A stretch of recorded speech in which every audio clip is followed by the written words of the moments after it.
Thanks again for joining today.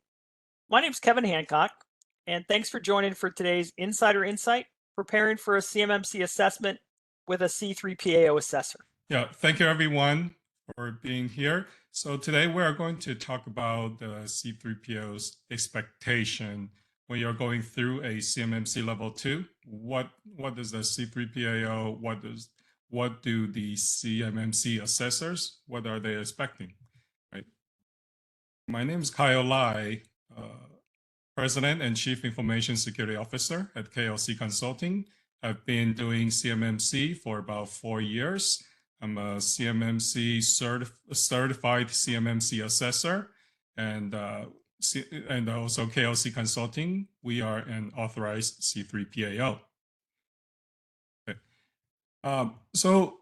In today's agenda, we are going to talk about CMMC assessors expectation, then going to the CMMC 2.0 assessment guide, so you can see some of the terminologies. Want to clarify some of the terminologies, so that will help you when you are preparing for the assessment.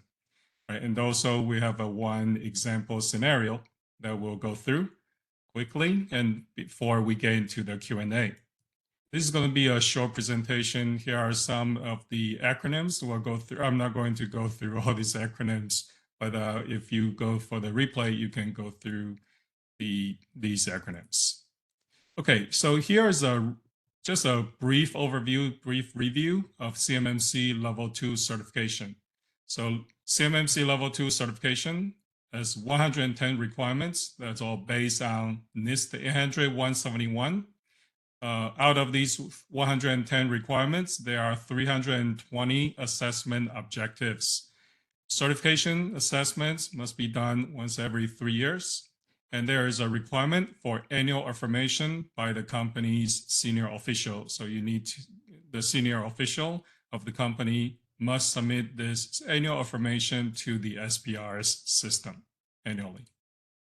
Okay, so what do the CMMC assessors expect to see in the assessment? Normally, as you know, there's the system security plan, right? There's the very first thing, there's the most important thing. And within the system security plan, there's a scope and boundary diagram.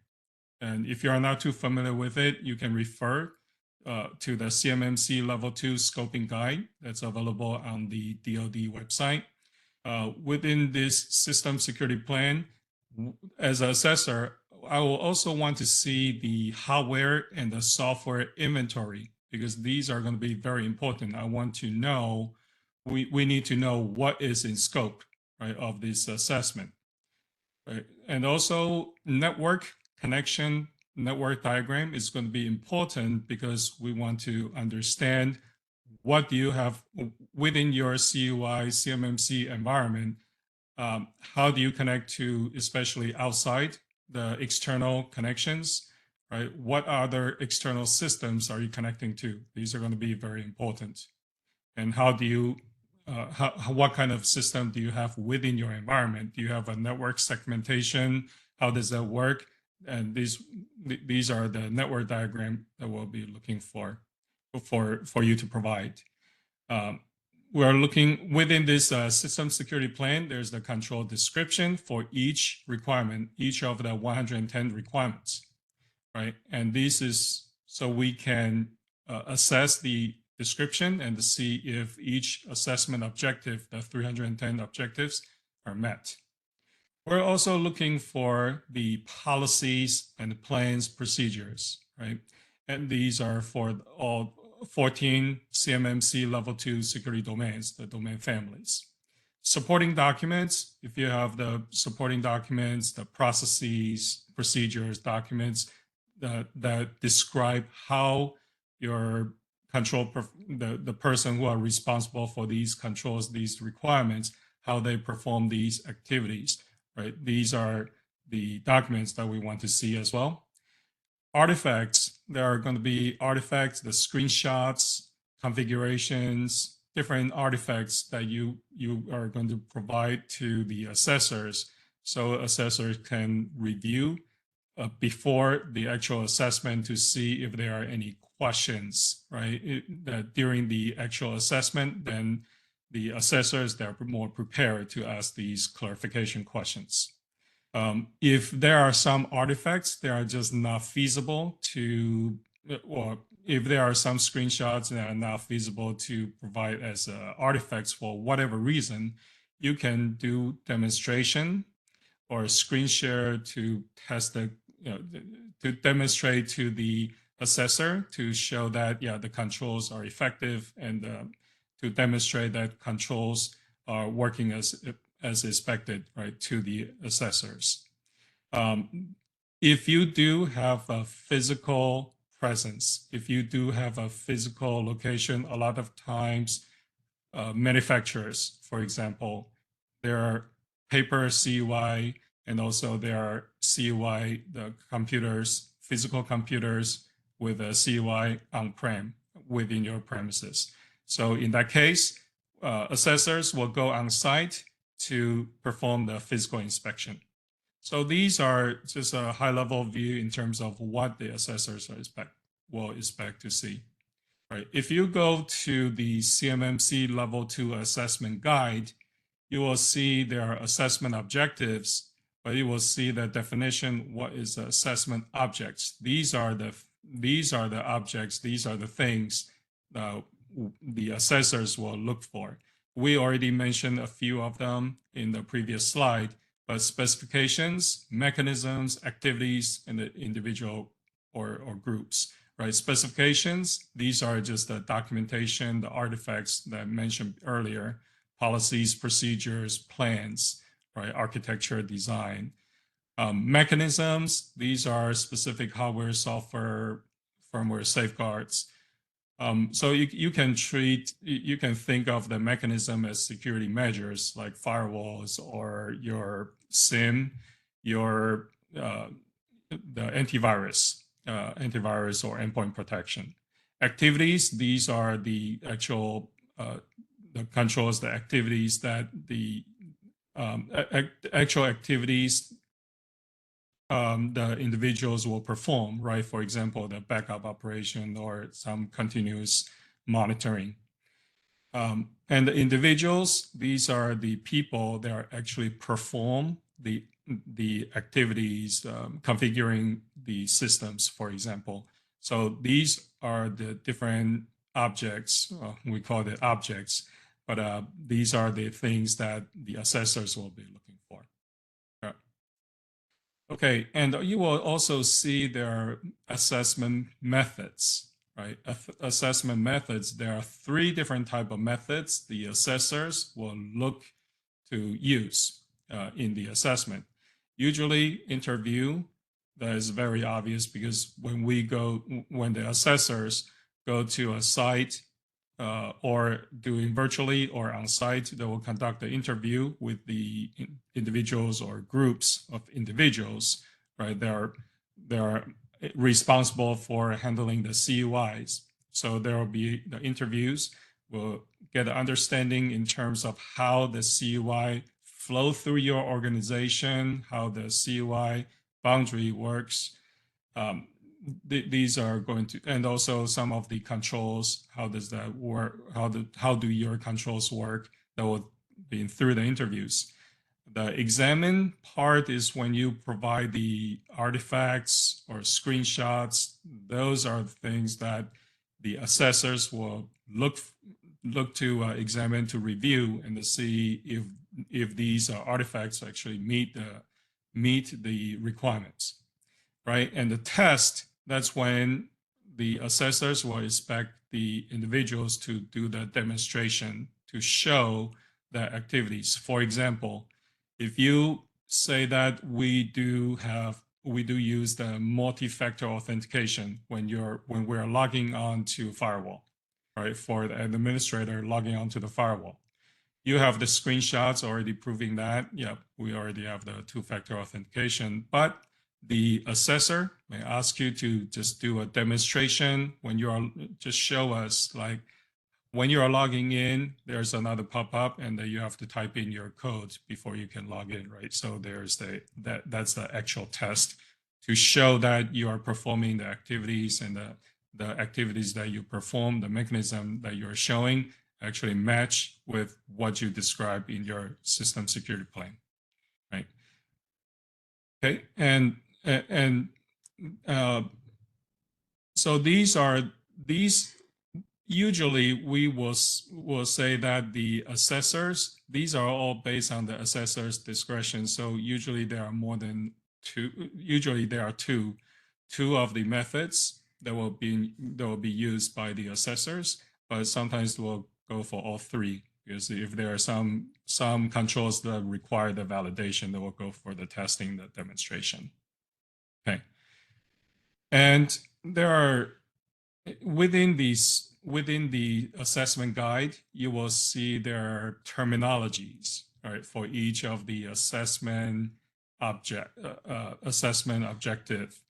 You will see there are some language talking about identified, verified, or limited, or controlled.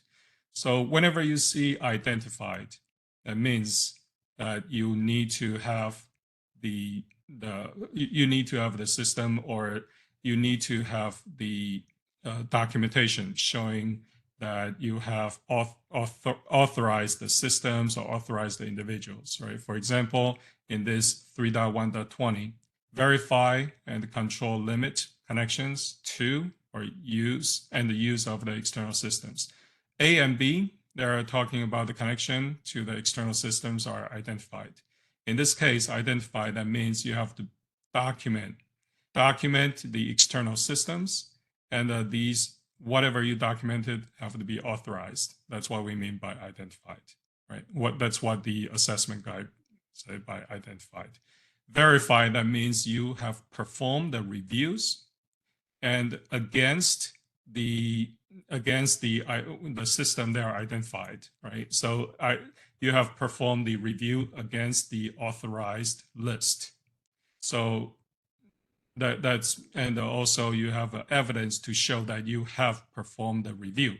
That means it's verified, right? So C and D, connections to the external systems are verified. You have to show the evidence that I have reviewed, and these connections are measured against the actual authorized list, right? And if for example, if I'm looking at the firewall, they are showing their connection to 6 external systems.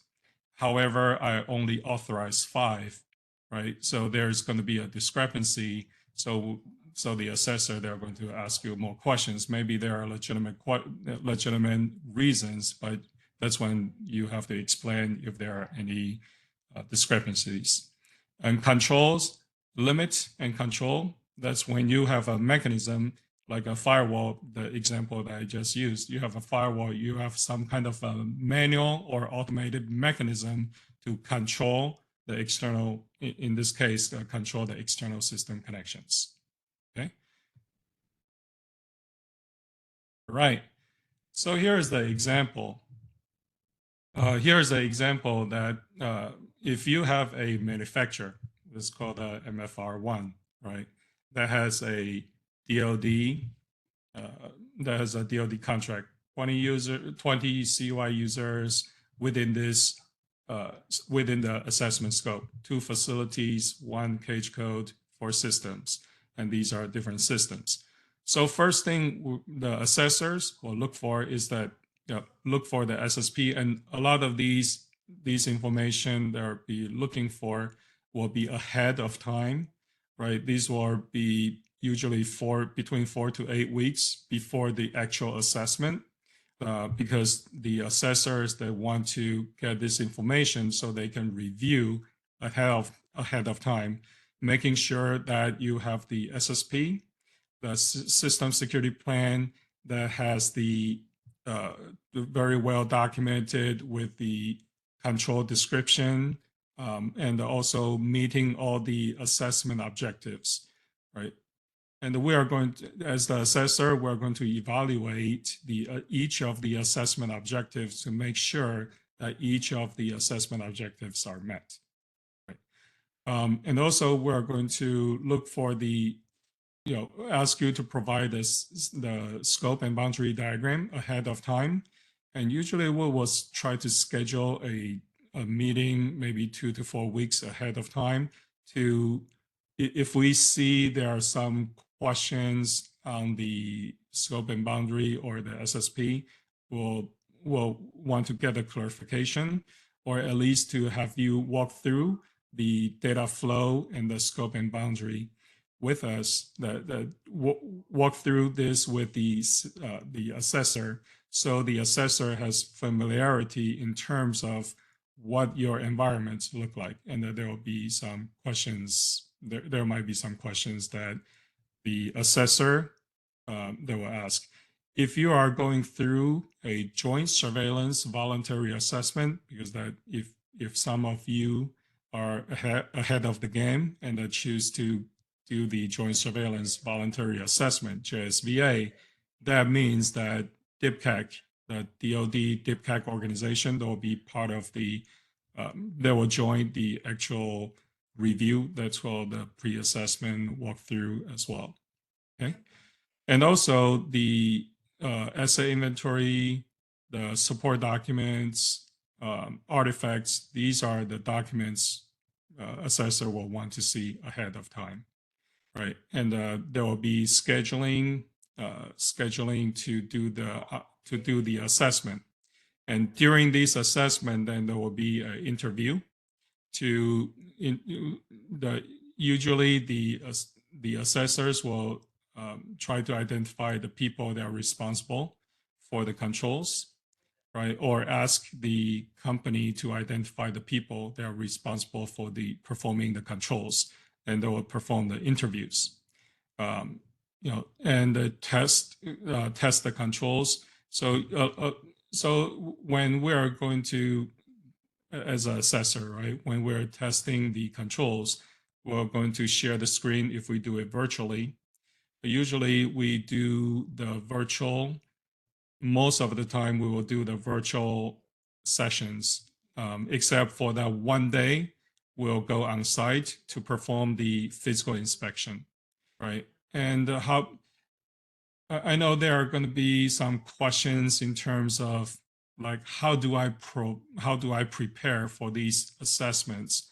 How do I know what to prepare, what document to show to the assessors?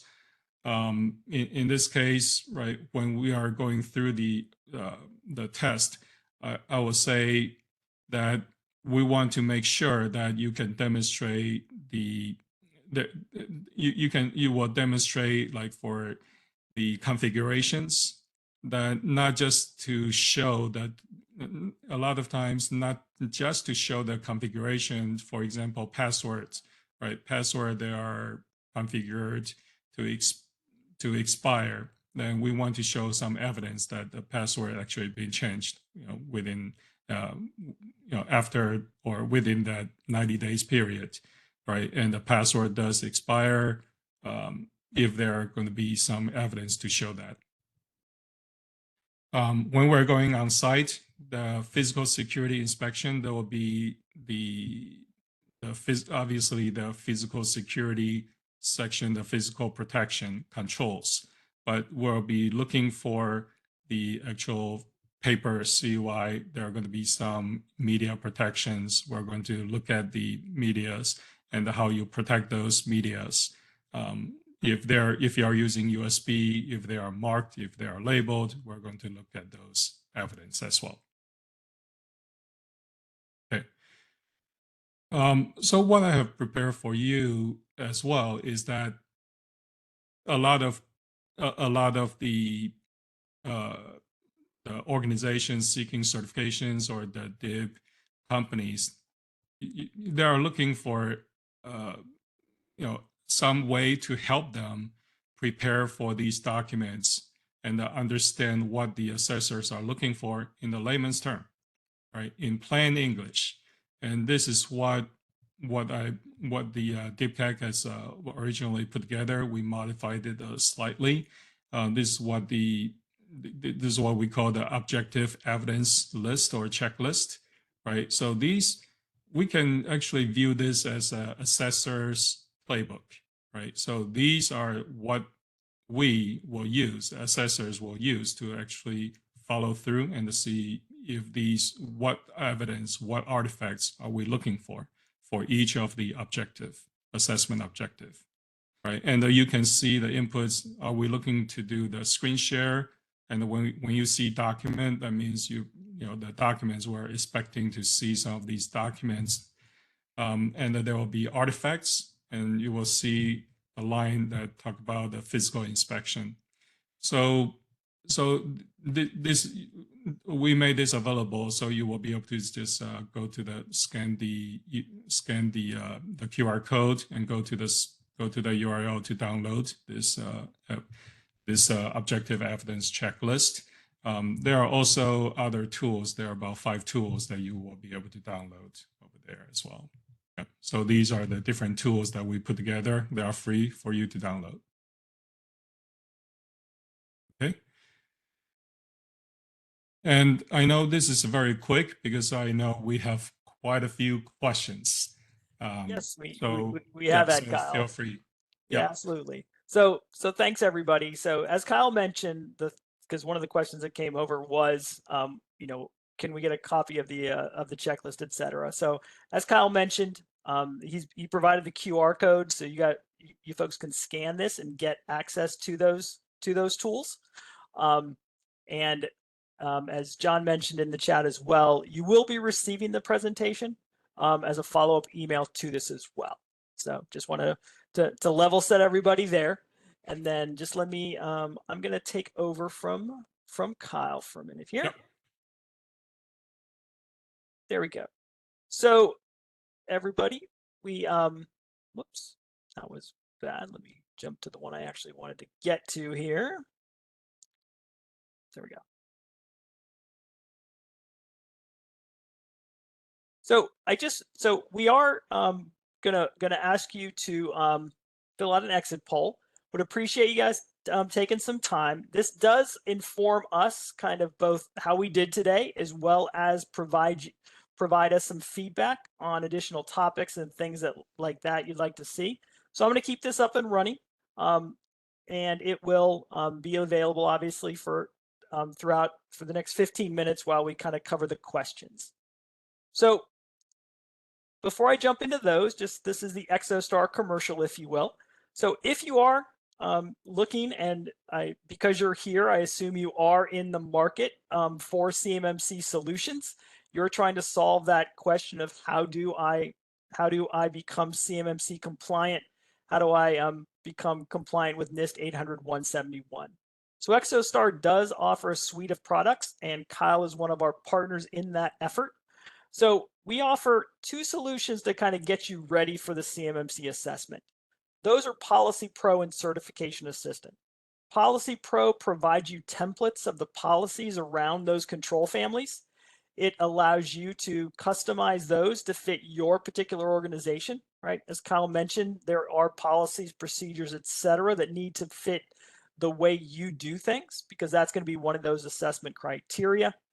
So this provides you that template that you can then customize. It's also got an AI engine behind it, which will score those policies, give you some feedback on whether you've got those key elements, the keywords, et cetera, that the assessors are looking for. We also offer an application called Certification Assistant, which is that 800-171 assessment guide. It basically walks you through doing that 800-171 assessment. It allows you to maintain, you know, kind of how you're doing against that particular control item, whether or not you've got it implemented, how you implement that, what that policy and procedure is around that particular control, allows you to answer those determine if statements, allows you to put in that evidence that of how you've met that. So kind of a one-stop way to manage your overall CMMC program. If you're looking for a secure enclave to store, process, and transmit that controlled unclassified information, Exostar has our Exostar Managed Microsoft 365. This is a secure enclave up in GCC High, managed and supported by Exostar. As I mentioned, as a method to store, process, and transmit CUI you may create, receive, etc. as part of your contract. And then we partner with organizations like Kyle's to provide both CMMC assessment services, as well as obviously when assessments become part of the overall process, to engage with those folks as well. There is a button in CA in our certification assessment product that allows you to reach out to these partners and engage with them to help you through that process as well. So let's go ahead and get into some of the questions. So we've received some obviously via chat, but we also got some ahead of time. So I curated some of those questions, and I'll mix in those with what we receive over chat as well. So while I get ready for the chat, Kyle, I'm going to ask you kind of the first question here. So what is an assessment penalty for putting unmarked CUI in an enclave until marking instructions are obtained? So we get this question a lot about, okay, so I received something, I think it's CUI, but it's not marked as such, etc. While we anticipate it, sometime it will be. You know, kind of, what do I do with that? Is kind of what. So what's your answer there, Kyle? Yeah, I think I know it's not going to be a good practice. Not going to be a good practice to overmarket because in terms of the penalty, I think it's not very clear in terms of what that penalty is because the final rule is not out yet. But from the DoD point of view, is that whenever you have a spillage or incident that involve this data breach or the CUI, right, you have to report to DoD. Right, so that is the requirement. That's also that is the requirement based on the DFAR 7012. So that is already a requirement. Usually, based on what I have heard, if you follow that, you know, if you follow the rules and if there is an incident, if you don't, if there is an incident, you follow the process defined in the DFAR 7012. Usually, you won't get in trouble, because they understand that incident does happen. But yeah, you just don't want to just overmark and because it will make it yourself very difficult to do the regular business. Sure. Great, thanks so much. So how do you approach the physical security requirements in an assessment? Yep. So physical security, the physical protection,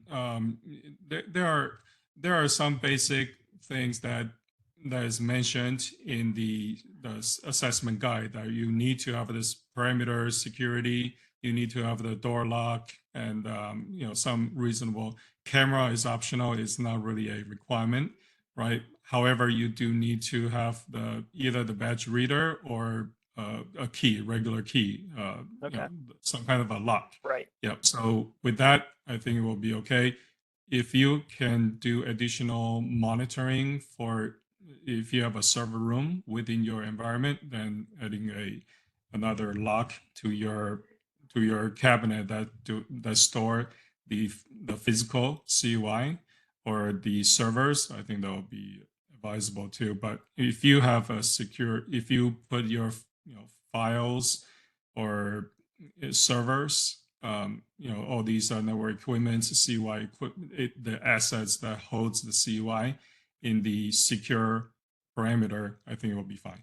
Okay. So I'm going to ask a question that we received over chat, Kyle. So because this also was one we got in the questions as well submitted prior. Sure. So they asked about, you know, you as a C3PAO, when you go into the assessment process, are you looking to determine what is CUI and where it's located, or do you rely on what the OSC tells you? We'll rely on the scope that is submitted. So the scope is going to be defined by the OSC, the company, the DIB company. However, we are going to ask during the pre-assessment or during the review of your scope, we're going to ask how the data is how the CUI data flow through your organization. Have you explained it? So I think that is what we're going to be looking for. to see if this is if the DIB actually defined the CUI and we see that there are some gaps in terms of, Right. you actually have the CUI actually flow through other systems, then we're going to verify. And whatever you defined is going to be the scope that we assess, right? And if there are going to be other systems, you end up having the CUI, then it's not going to be in the scope, right? It's not going to be in the scope. And if you later that you find out that you have other systems that handle CUI, then you may require another assessment. Sure. Absolutely. Okay. Thank you.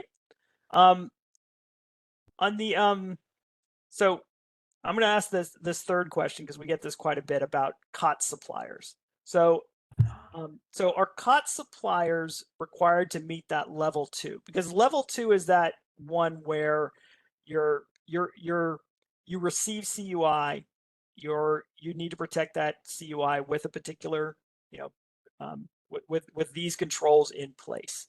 So right. Yeah, we do help companies that do the COTS, the commercial item and COTS determinations as well. So in the case that if a company is determined to be a COTS supplier by the DoD or by their prime contractors, right? You cannot just self-determine, say, I'm COTS and I want to exempt myself from all DFARS and CMMC. You cannot do that yourself, but you can get the determination from your prime or next level up sub or from DoD, right? So if you sell the COTS, and the COTS definition, that means you are selling the commercial items, there are different requirements. There are FAR 2.101 that you have to go through and to make sure that you meet all the requirements for commercial items. And before you can say you are COTS, you have to make sure your products are commercial items and you sell in the great quantity and that they are not being modified. If you meet all those requirements, then you are COTS. And if you are a COTS supplier, then you are exempt from the DFARS and also FAR 52, 20421, right? So these, if you are truly a COTS vendor, COTS suppliers, you don't have to do all the FAR, DFAR clauses. It won't be applied to you. Okay, thank you. Let's see. So we get this question quite a bit, and it came over chat. So we're a Canadian organization, but we sell to the DoD. Are we going to be required to go for CMMC certification? Yes. So CMMC right now, I'll say it's a little bit unclear in terms of how the foreign DIBs, how they are going to comply with the CMMC. But I would say DFAR 7012 is a requirement for all the foreign DIB companies. And the Canadian is probably the closest to have some kind of a reciprocation, reciprocity right. With. Yeah. They're working on that, and the Canadian government, they already mentioned that whatever the U.S. is doing, they are going to just replicate what they're doing. And I'm not sure exactly if there are going to be a C3PAO, Canadian C3PAO, but in terms of the process for CMMC, it is, I believe it's going to be a requirement for Canadian companies. Right now, there are already some the Canadian some rules that's already applied to the Canadian DIB companies already. So I wouldn't be surprised if they extend to the Canadian company, the CMMC right. Extend to. Yeah, absolutely. And for the audience out there, so if you the organization that is not in charge of, but that is accrediting groups around CMMC is the Cyber AB.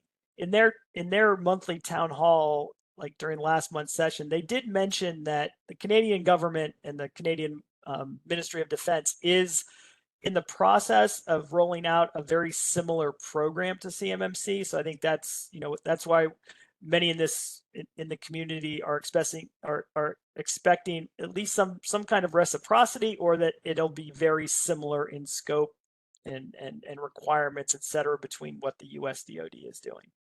Yeah. Okay, so for number 4 here, if an organization meets ITAR requirements, is that sufficient to meet the CMMC requirements?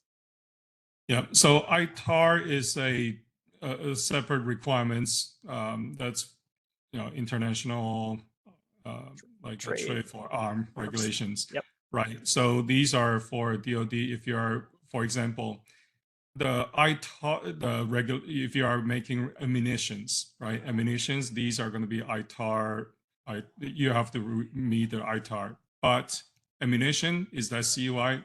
Not really, right? Because you do understand for a 9mm or like 50 or 5.56, these ammunitions, they are very specific. There are already specifications out there, right? When you create these items, they are ITAR regulated, but they are not really CUI. However, there are going to be some information that are CUI and it's export controlled and that they are ITAR. So if you are just talking about ITAR, is that meeting all the CUI? No, it's not. But if you are actually, say, if you are doing the CUI and that you are also handling the CUI and CUI with the export control, then yes, it will be meeting ITAR. Great.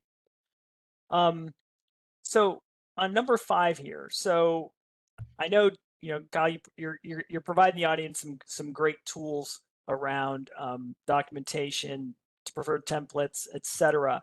But on here, is there a preferred method for showing that evidence, or is it up to the customer and or the C3PO during the session to kind of figure that out? Is a screen share enough? Is just a screenshot enough during a screen share? What's kind of that expectation around that evidence? Yeah, the evidence.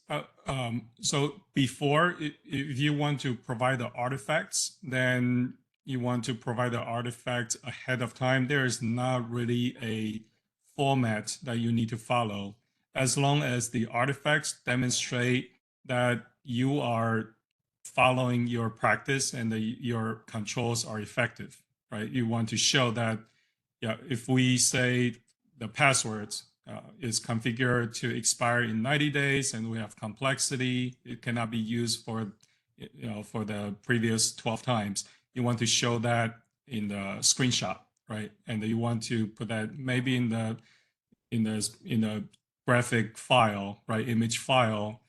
But the most important thing is that you want to make sure that you label the name, the naming convention, the file name. Make sure you make it clear. Maybe it will be in the form of the control, the security requirements, plus the assessment objective. So make it clear in terms of what is this evidence, demonstrate, which control or which assessment objective this evidence, this artifacts is trying to show, right? So make it clear to the assessors, because there are, a lot of times there are going to be, close to 100 or more than 100 files that the assessors are going to look through, right? And if it's not clear, then it will be hard for the assessors. Sure. Okay. Changing the focus a little bit here about kind of those people that help people achieve the compliance, if you will. So we're talking about cloud service providers and MSPs. So on 6, we got the question of, do we have to change cloud service providers that store, process, or transmit CUI, or provide security for systems that store, process, or transmit CUI that are not currently FedRAMP approved or equivalent?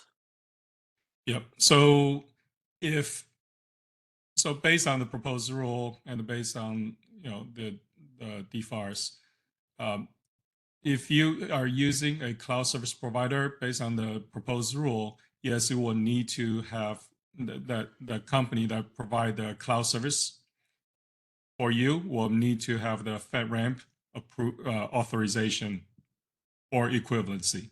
Yeah, so that is based on the proposed rule. I mean, the things may change on the final rule, but it looks like it's unlikely to change. But currently, based on the proposed rule, that's the case. Yeah, and Exostar, so we provide one of those cloud services, right? So our managed Microsoft 365 is a cloud service, and so we're kind of in that cloud service provider camp, and we fully expect there to be that to require that FedRAMP moderate equivalency. And just for those in the audience, so the reason Exostar would be one of those that fall into the equivalent camp is because Exostar itself doesn't sell to the federal government. So to be FedRAMP moderate, you've got to actually have what's called an authorization to operate an ATO from a federal agency to be able to get FedRAMP. That's why they also offer the option to be FedRAMP moderate equivalent, which is similar to CMMC. It's a C3PAO for FedRAMP comes out and attests that you're equivalent to the requirements. And that's what came out in that DoD memo that the question actually referenced. There was a DoD memo that came out soon after the rule of CMMC that kind of laid out what the DoD means by FedRAMP moderate equivalency, and it laid down those requirements. Right.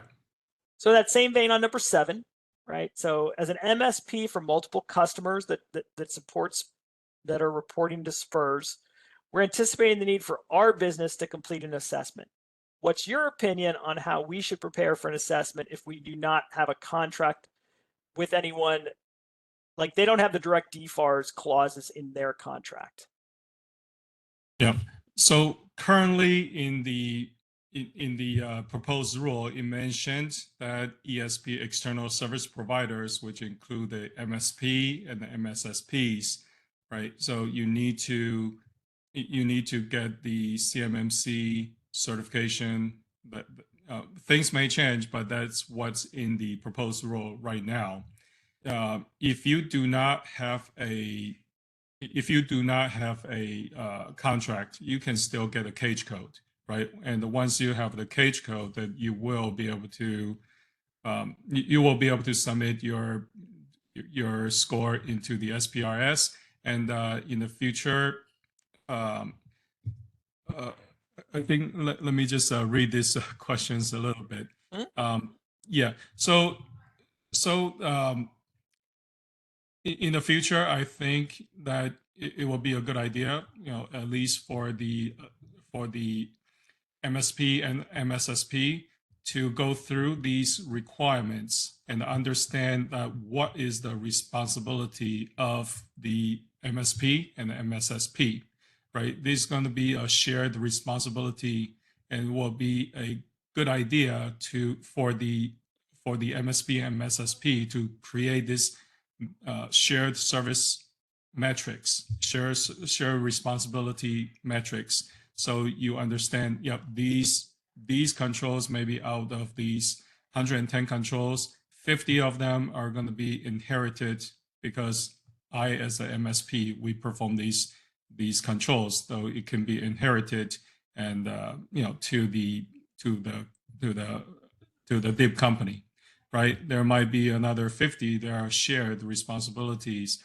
because there are going to be some responsibilities that the MSP, MSSP have to take on, but there are going to be some that are going to be taken care of by the DIB companies. So just give you an example. For like onboarding, for example, right? If you are onboarding a user, the user may be assigned authorized.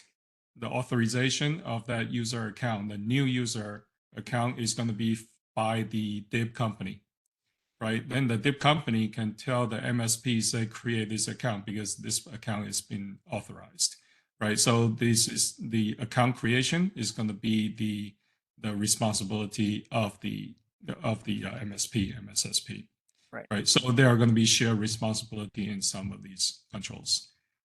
So it will be good to have the create this shared responsibility metrics, and in the future, if the MSP, MSSP, they don't have the contract, if you have a cage code, then if there's a requirement for the CMMC, then you will be able to get the CMMC.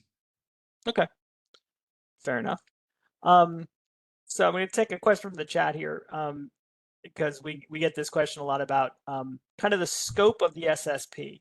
So they ask, what's the best way of creating an SSP? Do I need one SSP for each contract?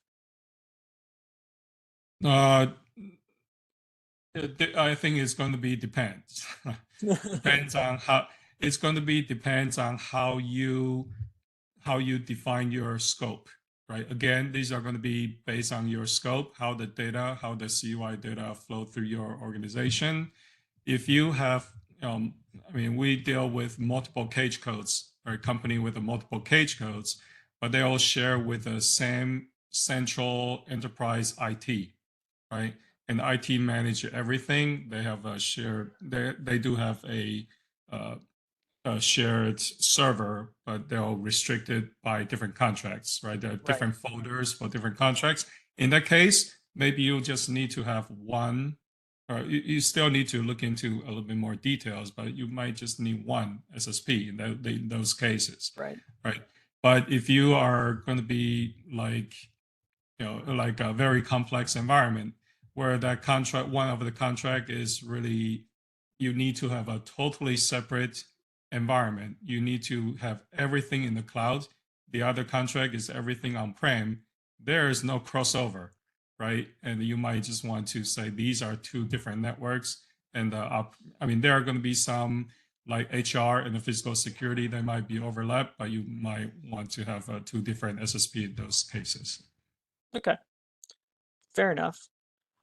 I'm going to skip 8 because we already talked about markings and ambiguity around markings and things like that. Okay. So on 9, we already talked about FedRAMP equivalency and CSPs.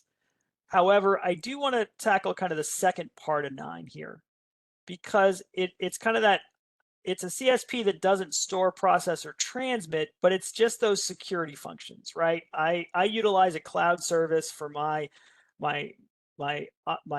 security operations center as a service, or for my managed detection and response services. What kind of classification do I need to worry about for those kinds of services? Yeah, this is an area that is very murky right now, Okay. especially in the proposed rule. Proposed rule, and the reason I mentioned that is that proposed rule, it mentioned that if you are external service provider, right, if you have assets that manage your CUI or security protection data, then you are required to do the CMMC, but they did not get into the FedRAMP.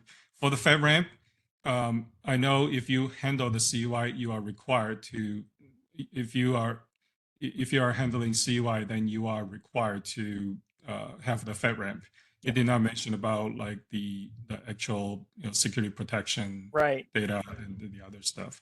But if you are processing, transmitting, or storing CUI, then yes, you will have to make sure that you're FedRAMP compliant or authorized or FedRAMP equivalent. Yeah. So I kind of, I think, interpreted this similar to the way you did so far, at least, Kyle, and I agree. There's that ambiguity, because many people, when they read that extended service provider, they think of MSPs and MSSPs, but they're not actually focused on the services that might be being done on behalf of those, if you will, these, the MDRs and things like that. So I kind of read it like you did. I think that, like, the rule says that ESPs, these extended service providers, need to be at the same CMMC level in which the organization is. So if you're reaching, if you're trying to achieve level 2, then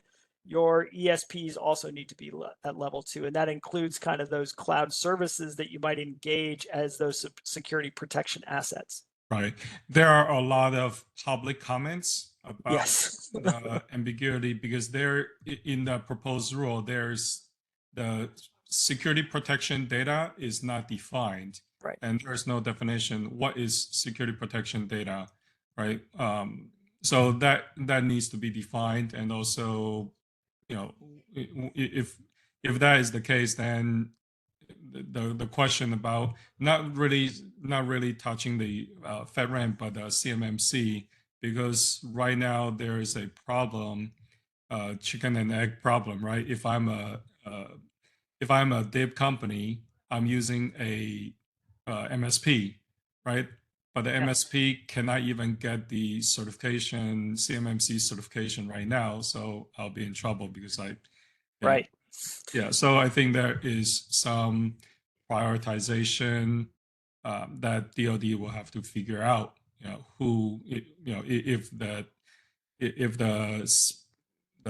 ESP, the MSP, MSSP, some of them will, if they are required to get the CMMC, should they get a priority to get the CMMC first so they can support their DIB companies? Right. Okay. Great. So I think we already kind of answered 10 as well. So I'm going to move on. That's more about CUI.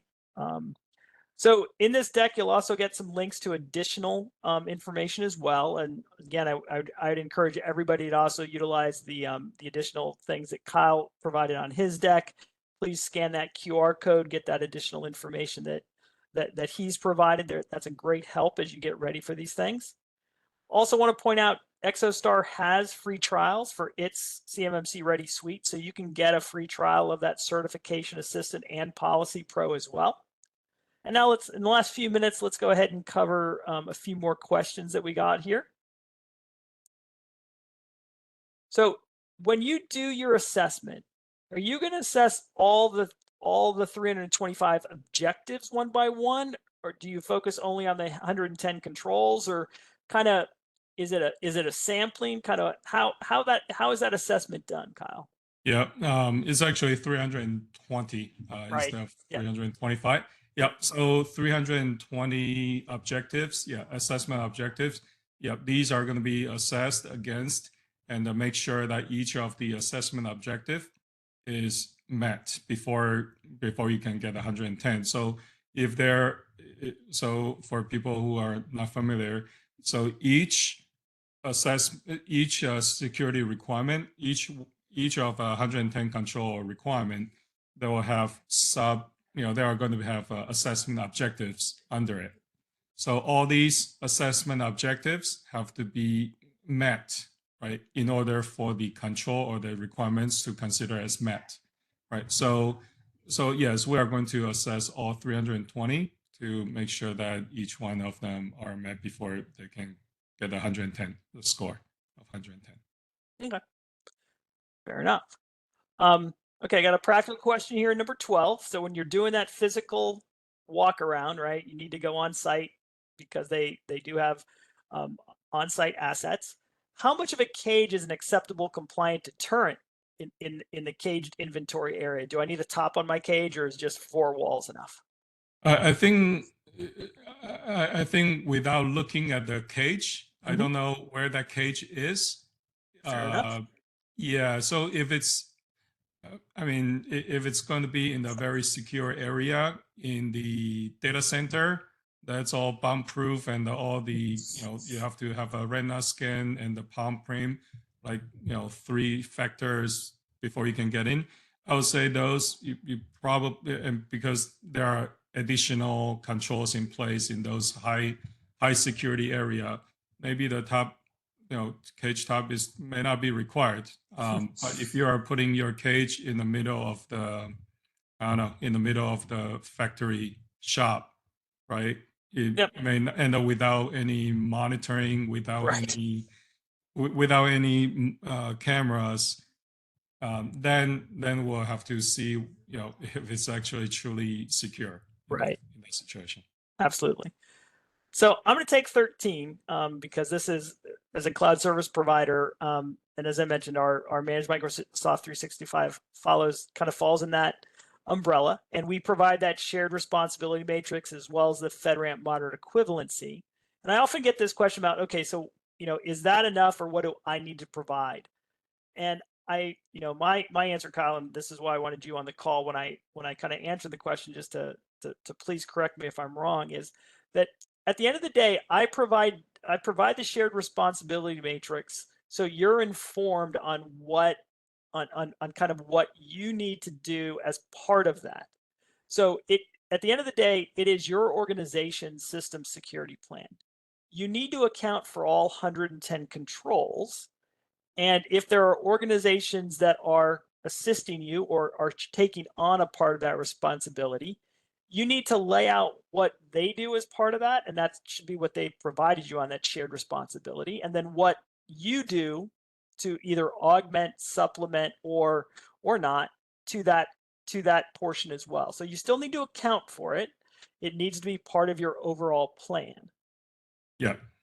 Yep. And also you need to have to provide the evidence that Right. your cloud service provider are actually doing what they said they are doing. Right. If you say they are doing the physical security,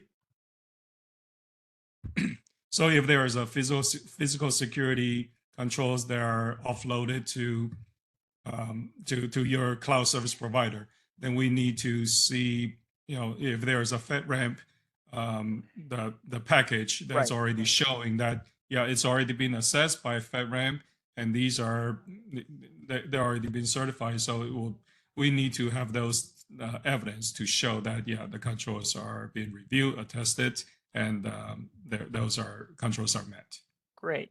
Well, I want to thank everybody today because we're at the top of the hour. Kyle, thanks so much for joining me today. Hope everyone got what they needed. As I mentioned, you will be receiving the slide deck and a link to the recording as part of the follow-up here. So thanks very much for attending today. Kyle, thanks so much for your participation today. Yeah, always a pleasure. Thank you. Take care, everybody. Have a great rest of the day. Thank you, everyone.